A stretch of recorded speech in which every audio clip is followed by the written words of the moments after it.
what you look for is a user-friendly interface. It's the one indicator that this stuff is ready to roll in public. And the classic example is the Internet, right? The Internet was this 20-year-old technology, and for the first 20 years, it didn't have a user-friendly interface. You had to be a computer scientist, essentially, to play on it. So only the military and computer scientists played on it. Mark Andreessen comes along. He invents the Mosaic browser, right, the user-friendly interface for the web. And we go from 26 websites online in 1993 when he invents kind of Mosaic, which becomes Netscape, to tens of millions 5 years later. It's exponential growth because there's a user-friendly interface. What does it take to do the impossible?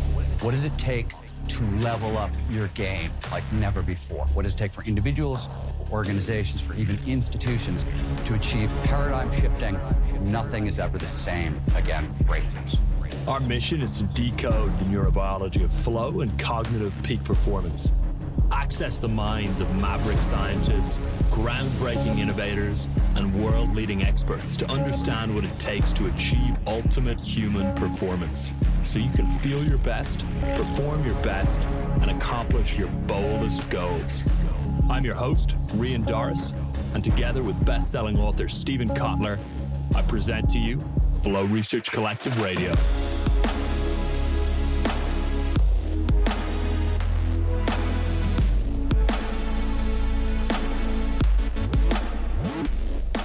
I want to ask you about where you talk about this massive asteroid that is hitting the Earth. And the front cover of your book kind of shows you could either see it as the sun rising on the Earth or an asteroid hitting it. I'm not sure which one it is, but I guess that's a kind of ambiguity of what we're looking at with technology and a lot of these emerging trends. Would you mind going into Bold and just kind of giving our listeners sort of the core message that you're trying to get across with it? Bold is really a book that's written for entrepreneurs and organizations looking to level up their game. And what it looks at is something that's fascinating and amazing, which is for the first time in history, individuals actually have the power to change the world today, which is not the way things normally were, right? You go back 1,000 years, it was kings and pharaohs who could change the world. If you go back 100 years, it was robber barons and industrialists. 20 years ago, it was still large corporations and big governments. And today, it's all of us. And Bold looks at the three reasons those things are true. And the asteroid hitting the Earth on the cover is the argument that these changes are happening. They're already here. And what happened with the meteor impact that wiped out the dinosaurs is it was a paradigm shift that cleared out the old and made way for the new. And that's sort of what we're looking at here. Yeah, I love that analogy. You refer to, I suppose, large companies as these large and lumbering.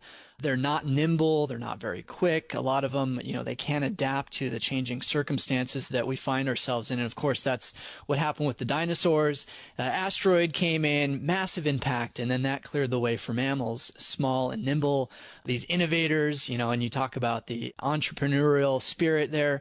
And that's kind of how you open your book, which I really love that metaphor. Now, you start off kind of talking about this difference between a really good example of this, and that's with Kodak. Would you mind going into that a little bit and how that sort of clarifies the heart of what you're getting at? The first thing you have to understand is exponential growth, right? Because what's happening right now is a dozen of the most potent technologies we've ever seen are accelerating exponentially. And the brain, which evolved in a local and linear environment, and we now live in a global and exponential world, right, doesn't process exponential change very well. So it's very deceptive, right? If I take 30 exponential steps from where I am right now, I'm 30 feet away when I'm done. If I take 30 exponential steps, so linear steps, 1, 2, 3, 4, 5, 6, 7, right? If I take 30 of those, I'm 30 feet away. If I take 30 exponential steps, those are doublings. 1 becomes 2, becomes 4, becomes 16.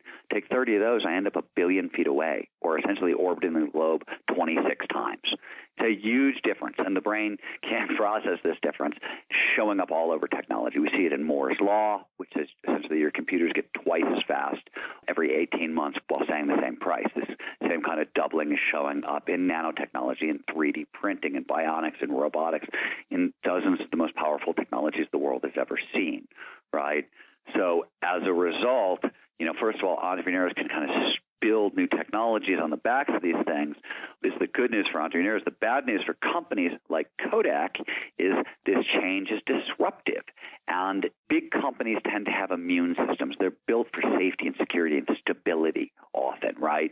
So rapid change is very disquieting to them. Kodak literally invented the digital camera. And what's even crazier is not only did they invent the digital camera, they also created Hendy's law, which is the exponential growth law that governs megapixels per dollar, which is essentially what drives growth in digital cameras, right? So the writing was just on the wall for Kodak. They literally put it there themselves. But because digital technology, they had a film and chemical and paper business, basically, right? And they couldn't take the digital camera seriously. They looked like a toy. They didn't understand exponential growth and how quickly this toy was going to grow into something real. They were worried it was going to disrupt their business, right? Their immune system reacted, and they shelved it. Other people developed the digital camera, and Kodak filed for bankruptcy. Yeah, it's an amazing story. And you bring it back to describe some of the other points that you bring up in your book. For example, the 6 horsemen of the apocalypse, which you refer to as the 6 Ds. I really love the 6 Ds concept that you explain. Would you mind explaining this chain reaction of technological progression? So the 6 Ds, right, this is really a map of the life cycle of an exponential technology. It goes through certain changes. The first thing that happens is the technology becomes digital, right? The Ray Kurzweil figured out that once technology can be translated into the ones and zeros of binary code, it basically goes exponential. This is the unlocking move, right? The big deal here, why it goes exponential, is because culture progresses by the sharing of ideas, right? Once technology becomes digital, you can share it for free. You can reproduce it as many times as you want for free, right? So it scales very, very fast. This is followed immediately by a period of deception. The technologies go dark. They're introduced with a lot of hype. They don't live up to their hype right away, and we forget about them. Oh, they're not real. And this classic example here is solar power, right? Solar power invented sort of in the 70s, and for 35 years was in this deceptive phase. And suddenly it's doubling in power all the time, right? We're in the middle of an exponential explosion in solar. We saw the same thing with the internet, the same thing with computers. 3D printing. Here was a technology that's been around for a really long time, and it sort of helped us make better molds, right? And that was about it for a really long time. And suddenly we're 3D printing houses and cars, and most medical devices are 3D printed. And this technology is everywhere, and it's going to revolutionize the $10 trillion manufacturing industry. I'm going to run through the 6 Ds as you list them. It's digitalization, deceptiveness, disruption, demonetization, dematerialization, and then democratization. So let's move to demonetization and describe that. You come out of deception into disruption, right? This is when technologies kind of replace existing product lines and services, and this is when they become disruptive technologies, right? And Clayton Christian wrote eloquently about this, et cetera. After that happens, first they start demonetizing, right? The money comes out of the equation. We did a calculation. We looked at all the 1980s era technologies that now come for free in your smartphone, and it's like $1 million worth of personal technology that you get free in your smartphone, right? The money comes out of it. The next thing that happens is they dematerialize. The tech itself vanishes, or essentially, it vanishes into your device as well, or, whole product lines disappear. In Kodak's case, right, we dematerialized film and paper because suddenly you will go from a scarcity model to an abundance model, and that's what happens when things move in that chain. And then they go to the democratization level, which is the cost of the remaining hard goods, the cell phones, right, or the smartphones. Those get so low that anybody in the world can afford them. And, we're already seeing this with smartphone technology. Yeah, the table that you show of the nearly $1 million worth of applications that are included in a smartphone today, that's pretty phenomenal when you think about it. I mean, video conferencing, GPS, digital voice recorders, digital watch, megapixel cameras, a medical library, video player. I mean, the list goes on and on and on. All these things cost tens, if not hundreds of thousands in some cases. Where it gets really crazy is when you add apps into the equation, right? That's what we didn't do in that list. But if you start adding apps into that equation, it probably gets into the billions of dollars pretty fast. Yeah, and you talk about all the different companies now that are building upon this. These are exponential companies. They're taking advantage of these technologies. And I think a lot of people, perhaps, that aren't plugged in may not understand how these companies are as successful as they are. I mean, you list Quirky, Airbnb, and Uber as some examples. Give us an idea of how, these companies are really thriving and growing as rapidly as they are. Well, let me put it in an even bigger picture, because this is where it gets really crazy. At Singularity University, they've looked at exponential organizations. These are companies that are applying. So in bold, we talk about these mental tools, there's the physical exponentially growing technologies, there's mental tools to take advantage of it, and then there are crowd-powered tools, crowdsourcing, crowdfunding, and those kinds of things. They are finding that exponential organizations that are taking advantage of 4 or 5 of these things at once, and it gets a lot more fine-tuned, they're growing 1,000 times faster than the competition. They're getting 10x results. And they've looked at 100 different companies that are doing this. So it is very rapid, and it's a very integrated system. Quirky, the company you mentioned, right? This is distributed innovation, basically, right? They're crowdsourcing innovation. If you have a cool idea for a product, you can put it up on Quirky, and there's this huge crowd of Quirky users that will take it from, hey, you got a neat idea on the shelves at Target, in like 39 days. I think the normal product cycle is over a year. They can do it in 39 days, and they're doing it very, very quickly. They've leveraged the power of the crowd, and basically they found a way to take product innovation and open source it. Yeah, and I love how you write today the shift from I've got a neat idea to I run $1 billion company is occurring faster than ever.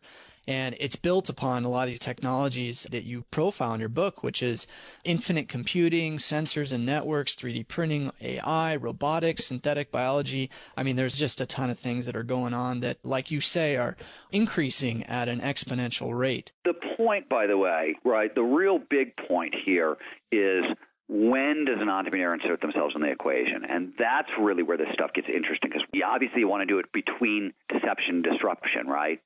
But what do you look for? And that's the coolest thing here. What you look for is a user-friendly interface. It's the one indicator that this stuff is ready to roll in public. And the classic example is the Internet, right? The Internet was this 20-year-old technology, and for the first 20 years, it didn't have a user-friendly interface. You had to be a computer scientist, essentially, to play on it. So only the military and computer scientists played on it. Mark Andreessen comes along. He invents the Mosaic browser, right, the user-friendly interface for the web. And we go from 26 websites online in 1993 when he invents kind of Mosaic, which becomes Netscape, to tens of millions 5 years later. It's exponential growth because there's a user-friendly interface. What's amazing is a lot of these technologies are now developing user-friendly interfaces. 3D printing. If you can point and click a mouse, you can print in 3D. Children can print in 3D. So anybody can build a business on the backs of 3D printing. You don't have to be a technologist to play. We're seeing these kinds of interfaces showing up in robotics, in synthetic biology. More and more and more, it's easier to interact with these technologies. So one of the other things that Bold is packed with is stories of innovators who knew nothing about a given technology and then proceeded to build a huge company on the backs of this technology they didn't know anything about. Right. And you profile, I think it's 4 different people in your book, billionaires who are very successful. I mean, there's Elon Musk, Richard Branson, Jeff Bezos, and Larry Page. And basically the mindset that they had, some of the lessons that they can offer to people that really want to succeed and have very successful businesses. Now, before we get to that, let's go back to the second part of your book, which is Bold Mindset, because you do give some really interesting information. I know that this goes more into your area of focus, which is this concept of flow. I've definitely experienced it. I think we all have. So if you wouldn't mind telling us a bit about what this is, what it means, and kind of clarify what flow is. Sure. And actually, let's bring the billionaires back into the question. Because the reason we profiled those 4 guys is we said, hey, wait a minute, if you want to take on grand global world-changing challenges, right, you want to build businesses on the backs of these technologies and change the world, you need to be able to do 2 things, right? The first is that the speed of business is incredibly fast right now, right? Speed of innovation is incredibly fast. They're accelerating exponentially. So you need to know how to perform at speed, how to execute at speed. The other thing you need to know how to do is think at scale. And that's where these billionaires are so great. They are visionary men who have managed to think at scale. So what we did is we said, well, how did they do this? So we did extensive interviews with them, and we took, it was 200-plus hours of video footage online and then did this very, very detailed kind of meta-analysis of all their speeches and distilled that down into some core principles that help you think at scale. On the other side of that equation, as you brought up, is flow states. Flow states help you perform at speed. And flow, if for those of you who don't know what I'm talking about, flow is an optimal state of consciousness. We feel our best and we perform our best. It's those moments of kind of rapt attention and total absorption where you get so sucked into the moment, everything else disappears. And when you're in that state, Study after study after study, 150 years of data show that all aspects of performance, mental and physical, go through the roof. And it's a huge step function worth of change. And I don't have the time right now today in this conversation to prove all this to you, but I'm just going to throw some ridiculous numbers at you and tell you these are extremely well validated. McKinsey did a 10-year study. They found top executives in flow states are 500% more productive. The U.S. military did a study about learning. They found that people in flow can learn 250 to 500% faster than normal. Studies of creativity show that flow can amplify creativity 5 to 700% and actually train up the brain to think more creatively over the long haul. This list kind of goes on and on. It's optimal performance. We're all hardwired to do it. What's happened is neuroscience has advanced exponentially as well, right? We've gotten all kinds of new technology. We've been able to work backwards and figure out how to produce flow in the brain, right? We can figure out how to hack this state. So everybody now has access to that 500% boost in performance. And when I say everybody, so at the Flow Genome Project, right, which is where I'm director of research and where we study these things, we have an online course called Flow Fundamentals. It's open to the public. Really, anybody can take it. It's 6 weeks, like an hour and a half, a class kind of thing, with some homework. And everybody who goes through the class takes an after-action survey, and then another one, a long-term follow-up. And about 1,000 people have been through this class, I think. On average, they're seeing a 5-fold increase in flow, a 5-fold increase in creativity, and a 3-fold increase in self-confidence. So this stuff is really trainable. It's hackable. You can level up the speed of your game. Yeah, it's amazing. And just to be clear, this is not just like a meditation or just positive thinking. I mean, you have identified 17 different triggers, and you say 3 are environmental, 3 are psychological, 10 are social, and 1 creative. We might not have time to go through all 17, but would you mind going through some of the basic ones and how they would work? The really simple thing you need to know here is flow follows focus, right? It's what happens when we get so sucked in by the task at hand, everything else disappears. So you got to get so sucked in by the task at hand. All of these triggers are simply ways of driving attention into the present moment. More specifically, we now know enough science that we can tell these are the ways that evolution shaped our brain to pay attention to the moment. These are the 17 things that the brain says this is the most important survival-laden thing that can happen to you. And, so pay attention. We can now hack those things because we have enough neuroscience that we've been able to work backwards to these triggers. And they're long and they're complicated, and I'll only give you one of them, which is known as the golden rule of flow. And it's what's called the challenge skills equation, right? This has been known for about 40 years and underlies almost all expert performance theory. But the idea that we pay the most attention to what we're doing when the challenge of the task slightly exceeds our skill level. So we want to stretch but not snap. And when this happens, right, it's the sweet spot between boredom, not enough stimulation, I could care less, and anxiety, too much stimulation, I'm paying too much attention, I'm freaked out, it's hindering performance, right? There's a sweet spot in between called the challenge skills balance. And if you tune it just right, we pay really focused attention, and it drives people into flow. Yeah, I really like that, and how a rich environment, that was one of the things that you mentioned, plays into that. To me, that is super important because it's a combination of, like you write, novelty, unpredictability, and complexity. And like you say, it keeps you in a state of heightened focus, away from being bored. And I love just my job allows me to do that because I'm constantly reading and talking to people like you. So yeah, I really identified with that. Robert Spolsky, who did some of the research into this, he's at Stanford, he has a great phrase for this, which is your brain loves maybe, right? Lots of novelty, lots of unpredictability, lots of complexity. I have no idea what's going to happen next, and it's going to be exciting. Brain loves maybe. You get a huge spike of dopamine, which makes us feel really good, and it focuses our attention even more. It's actually one of the biggest spikes that can be produced in the brain of this stuff. Yeah, it's fascinating. Like you say, there's a lot of neuroscience and studies behind this as well to validate all of your research. Now, I want to move on to the third part of your book, which is looking at the crowd, the bold crowd. And you talk about crowdsourcing and crowdfunding. Why is this such an important shift that we're now seeing taking place? So we just were talking about how do you perform at speed and at scale, right? And how do you think at scale? You also got to perform at scale. And that's where these crowd-powered tools come in handy because they let anybody sort of level up the scale of the game they're going to play. And when you say crowd-powered tools, all we're saying is, look, there are 3 billion people online, and over the next 5 years or so, that number is going to close to double, right? And if Google and Facebook and everybody else, SpaceX, have their way, and we get ubiquitous internet everywhere, it's going to be 7 billion people online. So the crowd is huge, and it's growing. And there are ways to tap that crowd to level up your game. The obvious one that everybody knows about is crowdfunding, right? It's asking the crowd for money. I've got a neat idea. I'm going to ask the crowd for money, and they're going to fund it. In that way, I can bypass the traditional kind of fundraising system. 50% of the people, companies who need money, actually, it's funny, 50% of all companies fail in the first 5 years in America because of lack of access to capital. Yet 50% of the people who lack that capital won't even go ask for money because the system is so stacked against them. They know it's hopeless, right? And that's where crowdfunding comes in, right? Exactly. And what people don't get really, everybody's heard of crowdfunding. This is no great secret. Two things are different today. One, it's gotten really big, right? It was a $500 million market in 2009 when it first showed up. But that number, some people are saying it's going to go up to $150 billion by 2025. That's 3 times the venture capital funding, more than 3 times the venture capital funding available today, right? So it's a massive uptick in what's available. And some of these campaigns, right, another crowdfunding record was just set. Eric Mayakovsky said it with the second iteration of his Pebble watch, and he raised $20 million online. It's a huge sum of money, right?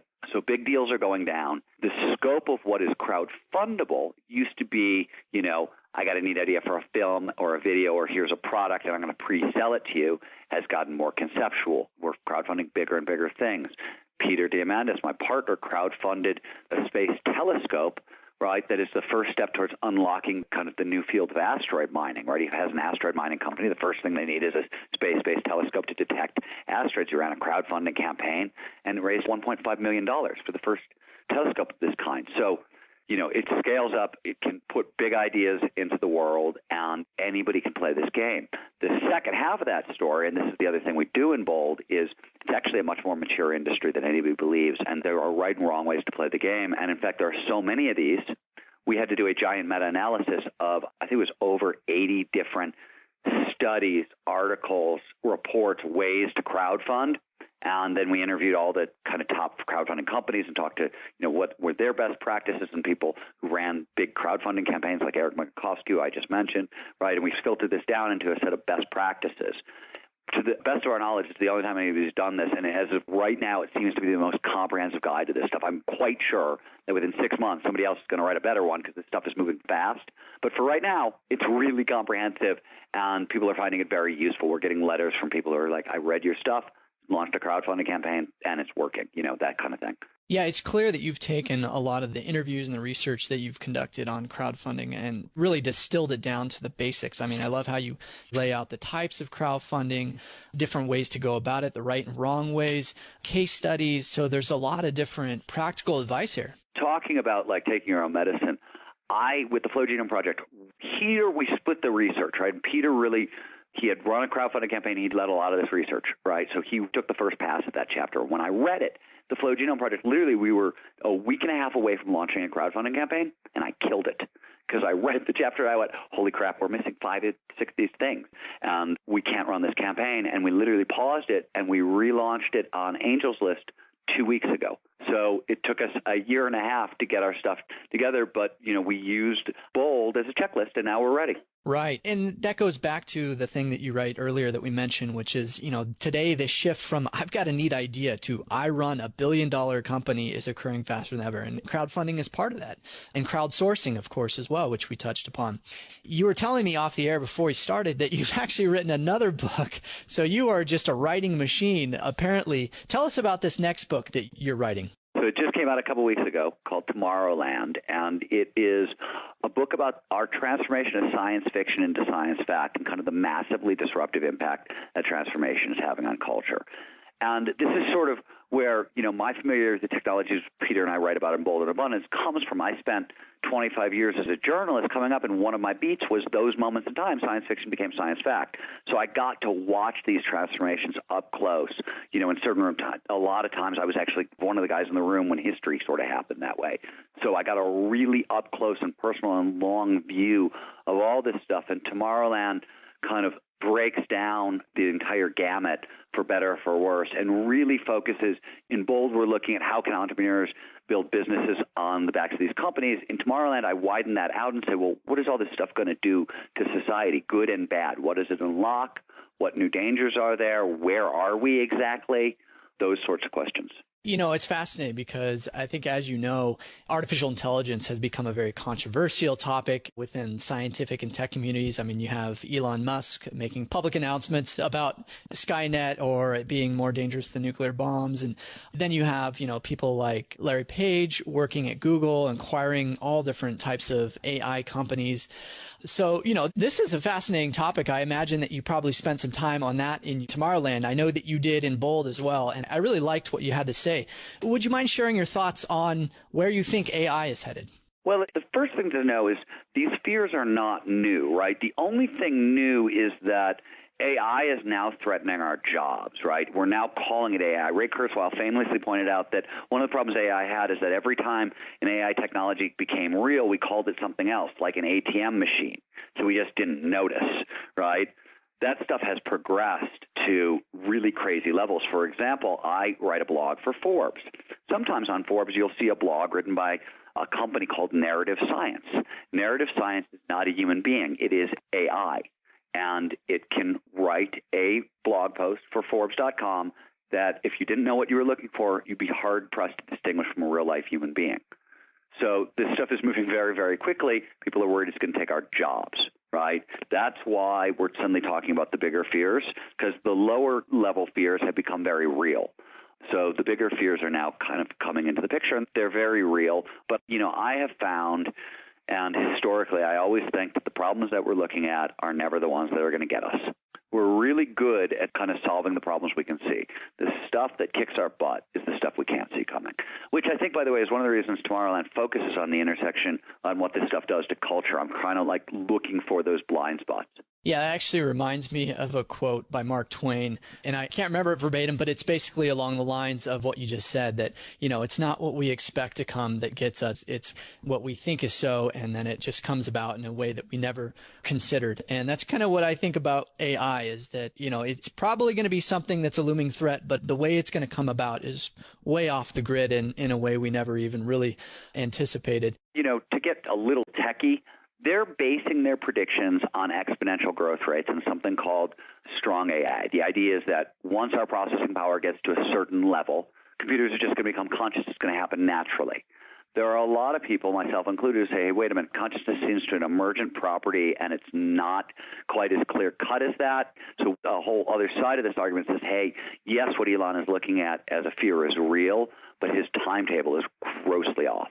Yeah, and you know, you bring up this property of emergence. I tend to agree with that. And for me, when I look at AI, I first became interested given the fact that we saw so many algorithms operating in the financial markets. And of course, that's my area of focus.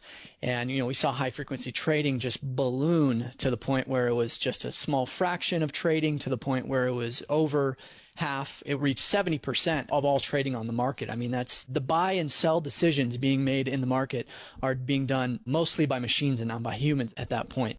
Which, by the way, I just got to pause there. And one of the things that amazes me about that is the markets in general are a very strange agreement that says, okay, this form of gambling is legal, right? We think this form of gambling is legal, and we actually think it's very productive. But this is another strange agreement. We're now saying legal and productive, and it turns out the machines are better at the gambling than we are, so we're going to let them gamble for us, and it's only the fate of the world that's at stake.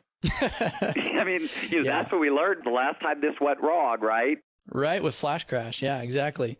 You know, and I know that they have tried to make some changes since then in terms of circuit breakers and things of that nature. But, you know, going back to this property of intelligence being an emergent thing, or even consciousness being an emergent property of the function of our brains and communication neurons, for example, that's kind of where I differ from perhaps, you know, Elon Musk in thinking that the type of AI that we see in the market, it's not necessarily machines taking over. It's the collusion of machines where you see simple simple local rules operating to a point where algorithms can then basically coordinate their movements and coordinate their patterns of trading to develop more of an emergent, higher complex form of intelligence. So I don't know. To me, that seems kind of where we're going. It's sort of off the radar. It's not all the way off the radar. Let me give you an example. It's a little off the radar in the markets, but the X Prize, right? Peter Diamandis, my partner, runs the X Prize, and they have a tricorder X Prize. This is a handheld medical scanning device that can diagnose an illness better than a board-certified doctor. It's a huge step forward, right, in diagnostic medicine. And it's based on 3 different technologies, combining them, all of which exist today. The first is IBM's Watson, right? Well, the Watson, after he beat contestants on Jeopardy, they sent Watson to medical school. They packed Watson with as much diagnostic information as possible, right? Uploaded Watson into the cloud, and now they're looking for interface devices, handheld devices that can take blood or sputum or spit or take your pick and break it down into its constituent parts, send it up to Watson in the cloud. Watson can then diagnose it, and all this is available to us. The cool thing, by the way, is, and we talk about this in Bold a little bit, is IBM has opened up Watson as a development platform. So anybody can build a kind of medical app on the backs of their supercomputer. They've even, I think it's $1 million, maybe $10 million. They put up a lot of money to help entrepreneurs do this very thing. So yes, we're financial markets a little farther out, but they kind of emergent property where you can take a whole bunch of information and turn it into a diagnosis, which is sort of an emergent property. It's a low-level one, but it's a very complex level of thinking and analysis. We're seeing that. And that, if you look at the whole tricorder X Prize, Peter thinks it's going to be won sometime in the next 6 months. Well, Stephen, I got to say, Bold, very fascinating. I loved reading it. It was a page-turner. If anyone wanted to find out more about some of your other work, of course, you mentioned Tomorrowland, which if people wanted to look into that, I'm sure they could just Google Tomorrowland and your name, Stephen Kotler, Kotler. But if they wanted to find out more about your Flow Genome project, how would they do that? Yeah, the 2 best places for information about me are my website, which is StephenKotler.com, StephenKotler.com, and theflowgenomeproject.com, FLOWGENOME.com. And actually, if you go to StephenKotler.com, sign up for my emails newsletter, you'll get a free PDF on flow and performance. So those 17 triggers we talked about, this will teach you how to utilize all of them in your life. And at the Flow Genome Project, there's a free flow diagnostic, which is the idea that we are susceptible to different triggers, right? They're individuated. So this diagnostic will help you tell which areas of your life you're likely to find the most flow. So if you actually want to start, leveling up your mental game, those tools are available to you. If what you've heard on Flow Research Collective Radio has been helpful, please consider doing us a solid and leaving us a review on Apple Podcasts, Spotify, or wherever you are listening to this. Reviews help us connect to a wider audience so we can get these peak performance principles out to more people.